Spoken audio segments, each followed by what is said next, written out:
D'ar pemzek e vez genver, 1900 pe war a tregont. An meus mon ermez meunan ben vet du an ous. Alies vez kontet beliadegou eus istorioù traoù gwelet gant an dut, eus tasmantou, eus an ankou a me war. Ken spontet e vezan ma mouchan edo lagat, e pad ma roan foen d'ar zaout. Kousket a ran gant me c'hoar niza, daou vloai ankor evidon. Na pet gwech e klask an dihun inei pa meus aon, met houman izi hun ket, a chomar an spontet. Deut roan stotalin. Deut gant en ermez, niza. Ar vechman e tihun dousik a setuni an div davon didrouz ermez. Skler splan an trovar droioù. Kouet eo an er e kerz an ous, a lugernier a loar war dout ar gwenderse. An eus bet a taour hag a loar. Ataou, an ol du da lar ema yann gant e forc'had lan, gwelet ve eskeud war a loar, a laret ve ive. Diwalet, hene zo gwez da skraba han or dreo feskenou, ha da gaz ar han or gantan bedeg a loar. Edom ermiz, a zo partout, brau ken. Tenet zo bet ur botou ganeom a gedom da guzet da dream ar bern plous. Amman, dan e beta, ne vim ket gwelet gant a loar a zo spi ar hanom, a dizan an eus stotet barsoner.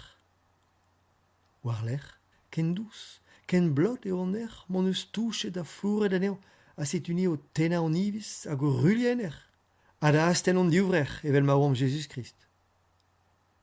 Eo ket yin an er, tamm ebet, a neus e neuiom e tis krabant manean gant ur blijadur dreist, a rogen em vouchena gant un donad plouz evit netad an tammo chomet stag ouz ur c'horfou. Den ez elouzon, memez a loar.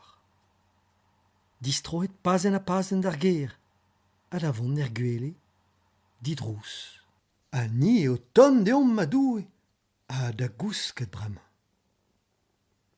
D'ar mintin e yamezad da hav vid boueta ar zaout hag ar gazek. Deuit buan en dro e holen digant mamik. Peus ket klevet un rabennak dus an nous? Non, nem eus klevet ni tra. Me zo sur zo ben rabennak o furchel, be zo roudou en er. Beteg a bern plous eo be flastret tout an er hed a hed. Lonet marteze. Pa ve lonet e ve gwelet ar mod ma kerzon me mestra. Nous on ket petra zo bet. Bet ma zad o trocha tammou kwat, hag a rog dont da dapet elein e holen gant Melanie an amezegez.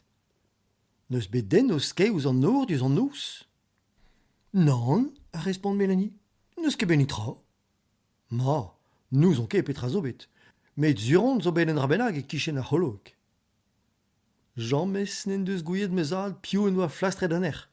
Modal vefe bet tapet ur pegemen ganeom. Chomet zo war an douar e padeiste. Hag e padeiste zo bet klasket gant me zad gout petra oa bet o frifurchel et al ar bern plous.